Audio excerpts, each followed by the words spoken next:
ദൈവത്തിൻ്റെ അതിപരിശുദ്ധ നാമം വാഴ്ത്തപ്പെടുമാറാകട്ടെ. കൃപയാൽ മിനിസ്റ്ററിയുടെ ഒരു പുത്തൻ എപ്പിസോഡിലേക്ക് ഏവർക്കും സ്വാഗതം.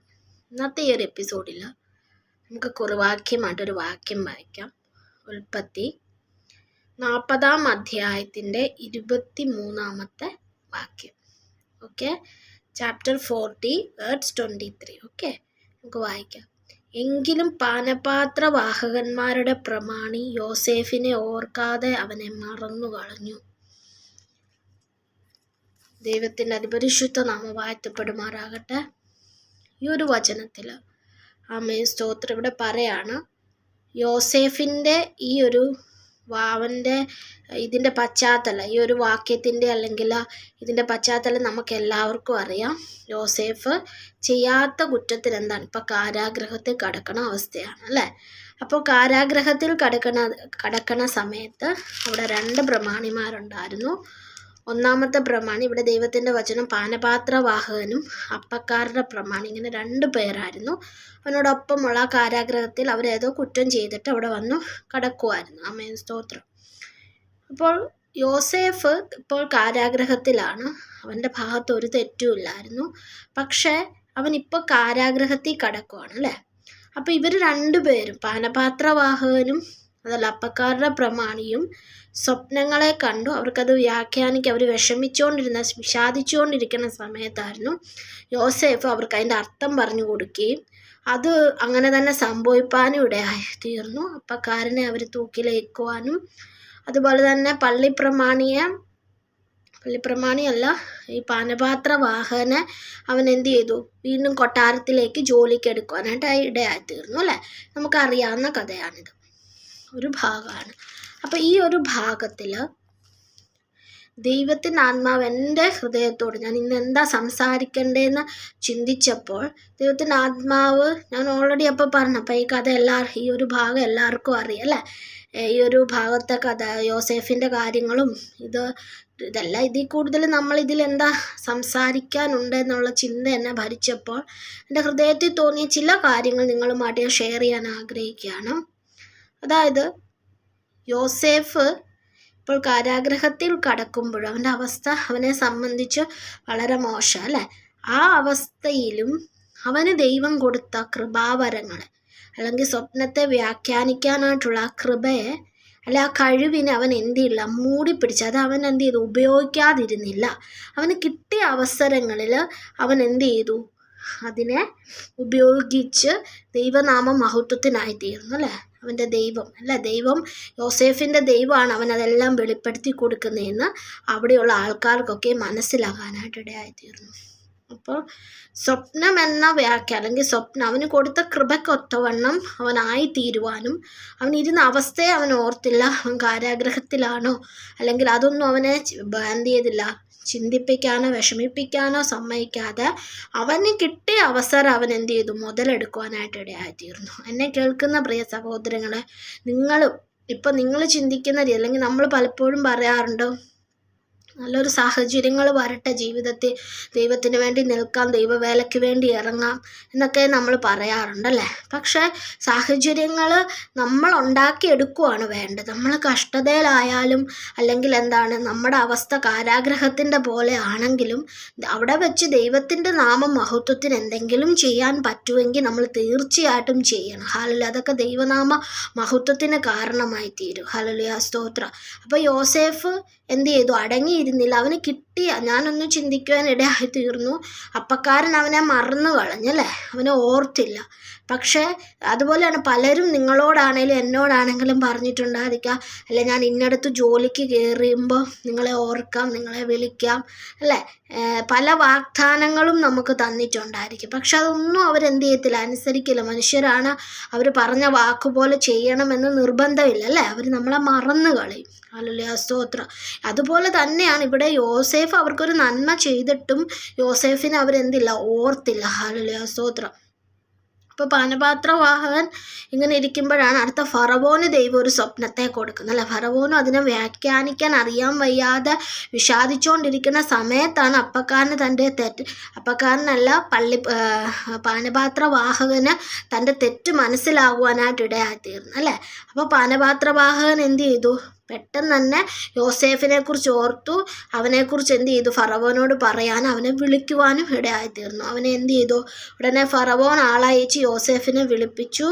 അവർ അവനെ വേഗത്തിൽ കുണ്ടറയിൽ നിന്ന് ഇറക്കി ക്ഷൗരം ചെയ്യിച്ചു. വസ്ത്രം മാറി അവനെ എന്ത് ചെയ്തു? ഫറവോൻ്റെ അടുക്കലേക്ക് കൊണ്ടുവരാനായിട്ട് ഇടയായിത്തീർന്നു. ഹല്ലേലൂയ, സ്തോത്രം. അപ്പോൾ യോസേഫ് അല്ലെങ്കിൽ ഈ ഒരു പ്രമാണി പാനപാത്രവാഹകൻ എന്നെ ഓർക്കും, എൻ്റെ കാര്യം ഇന്ന് പറയും നാളെ പറയും, ഒത്തിരി ദിവസങ്ങളിൽ പ്രതീക്ഷയോടെ കാത്തിരുന്നിട്ടുണ്ടായിരിക്കാം അല്ലേ. നമുക്കതൊക്കെ ഊഹിക്കാം. അവരെന്ത് ചെയ്യുന്നു? കാത്തിരുന്ന് കാണും യോസേഫ് അല്ലേ, എൻ്റെ കാര്യം പറയും എന്നൊക്കെ ഓർത്ത് കാണും. പക്ഷെ അവൻ മറന്നുപോയി കാര്യങ്ങൾ. പക്ഷെ അതിനെ കറക്റ്റ് സമയമാകുമ്പോൾ ഓർമ്മിപ്പിക്കുവാൻ ദൈവം ഫറവോന് ചില സ്വപ്നങ്ങളെ കൊടുക്കുവാനായിട്ട് ഇടയായി തീർന്നു അല്ലേ. അങ്ങനെ ഫറവോൻ്റെ സ്വപ്നത്തെ വ്യാഖ്യാനിക്കാൻ എനിക്ക് തോന്നുന്നു ഇവൻ്റെ ഈ സ്വപ്ന വ്യാഖ്യാനം എന്ന കൃപ കൊണ്ടാണ് അവൻ കാരാഗ്രഹത്തിൽ നിന്ന് വീണ്ടും കൊട്ടാരത്തിലേക്ക് എത്തുവാനായിട്ട് ഇടയായി തീർന്നു. അല്ലാതെ അവൻ്റെ വാക്ക് സാമർഥ്യങ്ങളോ ഒന്നുമല്ല. ദൈവം അവന് കൊടുത്ത ആ കഴിവ്, ഹല്ലേലൂയ, അത് അവൻ അടക്കി വെക്കാതെ വണ്ണം അതിനെ കറക്റ്റ് സമയത്ത് പ്രയോഗിക്കാൻ ആ കഴിവ് മൂലം യഹോവ അവനെ ഉയർത്തുവാനായിട്ട് ഇടയായി തീർന്നു. കാരാഗ്രഹത്തിലെത്തിയ ആൾ ഇപ്പോൾ ഫറവോൻ്റെ കൊട്ടാരത്തിൽ നിന്ന് അവന് വേണ്ടി അവൻ കണ്ട സ്വപ്നത്തെ വ്യാഖ്യാനിക്കുവാനായിട്ട് ഇടയായി തീർന്നു. സ്തോത്രം. എന്നെ കേൾക്കുന്ന പ്രിയ സഹോദരൻ, നമുക്ക് കിട്ടിയ കൃപാവരങ്ങളെ നമ്മൾ എന്ത് ചെയ്യണം? ദൈവത്തിൻ്റെ നാമമഹത്വത്തിന് വേണ്ടി നമ്മൾ ഉപയോഗിക്കണം. അതുപോലെ തന്നെ ഇവിടെ അതായത് പാനപാത്രവാഹകൻ്റെ പ്രമാണി യോസേഫിനെ മറന്നു കളഞ്ഞ പോലെ എല്ലാ മനുഷ്യരും നമ്മളെ എന്ത് ചെയ്യും? മറന്നു കളയും അല്ലേ. അവർ നമ്മളെ അല്ലെങ്കിൽ നമ്മളെ ഓർക്കേണ്ട സാഹചര്യം നമ്മൾ പ്രതീക്ഷയോടെ കാത്തിരിക്കുമ്പോഴായിരിക്കാം എന്ത് ചെയ്യുക? അവർ നമ്മളെ മറന്നു കളയുന്നത്. പക്ഷേ ദൈവവചനം ഇപ്രകാരം യെശയ്യാവിൽ പറയുകയാണ്, പെറ്റമ്മ നിന്നെ മറന്നു കളഞ്ഞാലും ഞാൻ നിന്നെ എന്ത് ചെയ്യത്തില്ല? മറക്കുകയില്ല. ഹല്ലേലൂയ, സ്തോത്രം. ദൈവം ഒന്നും മറക്കുന്ന ദൈവം. അവന് വേണ്ടി കർത്താവിൻ്റെ ദാസം അനേകർ പറഞ്ഞു കേട്ടിട്ട്, അതായത് ഒരു ഗ്ലാസ് വെള്ളം കൊടുത്താൽ ദൈവനാമത്തിന് വേണ്ടി നീ എന്തൊക്കെ ചെയ്താൽ ദൈവത്തിൻ്റെ സമയമാകുമ്പോൾ നമ്മളെ എന്ത് ചെയ്യും? അനുഗ്രഹിക്കും. അപ്പോൾ നമ്മൾ എന്തെങ്കിലുമൊക്കെ നല്ല പ്രവൃത്തികളെ ചെയ്തിട്ട് നമ്മൾ തന്നെ ചിന്തിക്കും, ഇതെന്താ എൻ്റെ ജീവിതത്തിൽ അങ്ങനെയൊന്നും ദൈവം നന്മകളെ തരാത്തല്ല, ദൈവം എന്നെ മറന്നു കളഞ്ഞോ എന്നൊക്കെ നമ്മൾ ചിന്തിച്ചിട്ടുണ്ടായിരിക്കും. ഹല്ലേലൂയ, സ്തോത്രം. പക്ഷെ ദൈവം എന്ത് ചെയ്യുന്നു? അവനൊരു സമയമുണ്ട്. അവൻ തക്ക സമയത്ത് അവൻ എന്ത് ചെയ്യും? പ്രവർത്തിക്കുക. ഇതുപോലെ തന്നെ എസ്തേറിൻ്റെ പുസ്തകം വായിക്കുമ്പോൾ തന്നെ 6-ാം അധ്യായത്തിൽ അല്ലേ, മൊർദെഖായി അവൻ എന്ത് ചെയ്തു? അവൻ തൻ്റെ രാജാവിന് വേണ്ടി നല്ലൊരു കാര്യം ചെയ്തിട്ട് അത് രാജാവ് മറന്നുപോയി. ഹല്ലേലൂയ, സ്തോത്രം. അപ്പം അന്ന് രാത്രി രാജാവിൻ്റെ ഉറക്കം ദൈവം എന്ത് ചെയ്തു? കളയുവാനായിട്ട് ഇടയായി തീർന്നു. അപ്പം നമുക്കൊരു നന്മയ്ക്ക് വേണ്ടി രാജാക്കന്മാരുടെ ഉറക്കം കളയാനും ദൈവം എന്താണ്? വിശ്വസ്തനാണ്. അത് നിൻ്റെ സമയം അടുക്കുമ്പോൾ, നീ ചെയ്തതിൻ്റെ പ്രതിഫലത്തിൻ്റെ സമയം അടുക്കുമ്പോൾ ചില രാജാക്കന്മാരുടെ ഹൃദയങ്ങളുടെ ഉറക്കങ്ങളെ കളയുവാനും നസ്രായനായ യേശുവിന് കഴിയും. ഹല്ലേലൂയ, സ്തോത്രം. അതാണ് ഇവിടെ നമ്മൾ വായിക്കുന്നത് അല്ലേ. മൊർദെഖായിക്ക് എന്ത് ബഹുമാനവും പദവിയും കൊടുത്തു എന്ന് രാജാവ് ചോദിച്ചപ്പോൾ ഒന്നും അവന് കൊടുത്തിട്ടില്ല. പെട്ടെന്ന് അവൻ എന്ത് ചെയ്തു? അവനെ ബഹുമാനിക്കുവാൻ, അവനെ ആദരിക്കുവാനായിട്ട് ഇടയായി തീർന്നു. അതാണ് ഇതിനു മുൻപേ കൊടുത്തിരുന്നെങ്കിൽ ഒരു പക്ഷേ എന്ത് ചെയ്യുന്നത്? ഇത്രയ്ക്ക് ബഹുമാനം അവന് കിട്ടിയെന്ന് വരത്തില്ല. അപ്പം ലേറ്റാകും തോറും, നമ്മുടെ വിഷയങ്ങൾ ലേറ്റാകും തോറും ദൈവനാമ മഹത്വത്തിനെ അത് കാരണമായി തീരത്തുള്ളൂ. അതുകൊണ്ട് എന്നെ കേൾക്കുന്ന പ്രിയ സഹോദരങ്ങളെ, ദൈവം നിങ്ങളെ മറന്നു കളഞ്ഞു അല്ലെങ്കിൽ ദൈവം എന്നെ ഓർക്കുന്നില്ല എന്നാരെങ്കിലും തൻ്റെ ഹൃദയത്തിൽ നിരൂപിക്കുന്നുണ്ടെങ്കിൽ ദൈവം നമ്മളെ ഓർക്കുവാണ്. ഹല്ലേലൂയ, സ്തോത്രം. അവൻ നമ്മളെ മറന്നു കളയത്തില്ല. ചില രാജാക്കന്മാർ, മനുഷ്യർ, പ്രമാണികൾ നമ്മളെ മറന്നു കളഞ്ഞാലും നസ്രായനായ യേശു കറക്റ്റ് സമയമാകുമ്പോൾ നമ്മുടെ ആവശ്യം, നിങ്ങൾ ചെയ്തതിൻ്റെ പ്രവൃത്തി, പിന്നെ നമ്മൾ ചെയ്യുന്നത് മനുഷ്യർക്ക് പ്രിയപ്പെടുവാൻ വേണ്ടിയല്ല. ഹല്ലേലൂയ, കർത്താവിൻ്റെ വചനം മത്തായിയിൽ 6-ാം അധ്യായത്തിൽ ഗിരിപ്രഭാഷണം, നിങ്ങൾ ചെയ്യുന്നതൊക്കെ അതായത് മനുഷ്യർ കാണേണ്ടതിന് നിങ്ങളുടെ നീതി പ്രവൃത്തികൾ അവരുടെ മുമ്പാകെ ചെയ്യാതിരിപ്പാൻ നോക്കുക, അല്ലാതെ സ്വർഗത്തിൽ നിങ്ങളുടെ പ്രതിഫലം നിങ്ങൾക്കില്ലാതായിപ്പോൾ. അപ്പം മനുഷ്യർ കാണേണ്ടതിനല്ല, നിങ്ങൾ നിങ്ങളുടേതായ ശരികൾ ചെയ്യുമ്പോൾ ദൈവം അതിൻ്റെ സമയമാകുമ്പോൾ നിങ്ങളെ എന്ത് ചെയ്യും? ഉയർത്തുവാനായിട്ട് ഇടയായിത്തീരും. അതാണ് നമ്മൾ ഇന്ന് ഒന്നാമത്തെ കാര്യം, ദൈവം നമ്മളെ മറന്നു കളയത്തില്ല. ഹല്ലേലൂയ, സ്തോത്രം. അമ്മ മറന്നാൽ, അപ്പൻ മറന്നാൽ, സഹോദരങ്ങൾ മറന്നു പോകുന്ന സാഹചര്യങ്ങളുണ്ട്. പക്ഷെ ദൈവം നമ്മളെ എന്ത് ചെയ്യത്തില്ല? മറന്ന് കളയത്തില്ല. രണ്ടാമത്തെ കാര്യം, ദൈവം എന്തെങ്കിലും കൃപകളെ തന്നിട്ടുണ്ടെങ്കിൽ ഹല്ലേലൂയ സ്തോത്രം, ഒരു നല്ല കാലം വരട്ടെ, ദൈവത്തിന് വേണ്ടി പ്രയോജനപ്പെടാമെന്ന് ചിന്തിച്ചിരിക്കാതെ വണ്ണം അതിനെ കാരാഗ്രഹത്തിൻ്റെ അവസ്ഥയായാലും ദൈവത്തെക്കുറിച്ച് സംസാരിപ്പാനോ ദൈവം തന്ന കഴിവുകളെ മൂടി പിടിച്ച് വെക്കാതെ വണ്ണം അതിനെ എന്ത് ചെയ്യണം? നമ്മൾ ഷോക്കേസ് ചെയ്യുന്ന ആൾക്കാരായിരുന്ന ദൈവം കറക്റ്റ് സമയമാകുമ്പോൾ ദൈവം നമ്മളെ എന്ത് ചെയ്യും? അനുഗ്രഹിക്കുവാനായിട്ടിടയായിത്തീരും. ഹല്ലേലൂയ സ്തോത്രം. നമുക്ക് അല്പസമയം പ്രാർത്ഥിക്കാം. ഇന്ന് കേട്ടപ്പെട്ട വചനപ്രകാരം ദൈവം നമ്മളെ ഒരുക്കുമാറാകട്ടെ.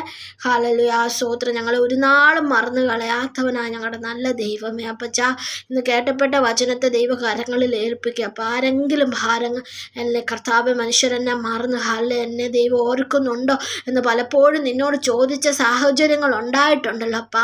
പക്ഷെ നീ ഒരു നാളും മറന്നു കളയത്തില്ലല്ലോ. അവനൊരു സമയമുണ്ട്. ആ സമയത്തിന് വേണ്ടി ഞങ്ങൾ കാത്തിരിക്കുക അപ്പാ. എന്നെ കേൾക്കുന്ന ആരെങ്കിലും ബുദ്ധിമുട്ടുന്നുണ്ടെങ്കിൽ, അങ്ങനെ മനോവിഷമത്തിലായിരിക്കുന്നുണ്ടെങ്കിൽ കർത്താവേ നീ അവരെ അനുഗ്രഹിക്കണേ. അവരായിരിക്കുന്ന അവസ്ഥയെ നിനക്ക് വേണ്ടി പ്രകാശിപ്പിക്കുന്ന കുഞ്ഞുങ്ങളെ ദൈവവചനം മറ്റുള്ളവരോട് സംസാരിക്കുന്ന പൈതങ്ങളാക്കി അവരെ മാറ്റുമാറാകണമേ എന്ന് പ്രാർത്ഥിക്കുന്നപ്പ. ദൈവമേ നീ അവരെ അനുഗ്രഹിക്കണേ അപ്പച്ചാ. ദൈവമേ നീ അവരെ കാത്തുകൊള്ളണമേ എന്ന് അപേക്ഷിക്കുന്നു അപ്പച്ചാ. ദൈവമേ നിൻ്റെ ദൃഷ്ടിക്കുള്ളിൽ അവരെ മറച്ചുകൊള്ളണേ എന്ന് അപേക്ഷിക്കുന്നു. എൻ്റെ പ്രാർത്ഥന യാചനയും കേട്ട് പിതാവിൻ്റെ പുത്രൻ്റെ പരിശുദ്ധാത്മാവിൻ്റെ നാമത്തിൽ തന്നെ ആമേൻ. സ്തോത്രം. കൃപയാൽ മിനിസ്ട്രിയുടെ ഒരു പുത്തൻ എപ്പിസോഡുമായിട്ട് നമുക്ക് വീണ്ടും കാണാം. നിങ്ങളുടെ എല്ലാവരുടെയും പ്രാർത്ഥനയും ചോദിക്കുന്നു. ഇന്ന് കേട്ടപ്പെട്ട വചനപ്രകാരം യേശു നമ്മളെ ഒരു നാളും മറന്നു കളയത്തില്ല. അവൻ ഒരു നാളും നമ്മളെ തള്ളിക്കളയത്തില്ല. നിങ്ങളുടെ കൃപാവരങ്ങളെ ഒരിക്കലും എന്ത് ചെയ്യാൻ പാടില്ല, നശിപ്പിച്ചു കളയാൻ പാടില്ല. അതിനെ മൂർച്ചയുള്ളത് ഹല്ലേലൂയ സ്തോത്രം ആയുധങ്ങളാക്കി നിങ്ങൾക്ക് അതിനെ ഉപയോഗിക്കുക. ഹല്ലേലൂയ സ്തോത്രം. വീണ്ടും നല്ലൊരു എപ്പിസോഡായിട്ട് നമുക്ക് വീണ്ടും കാണാം. God bless you all.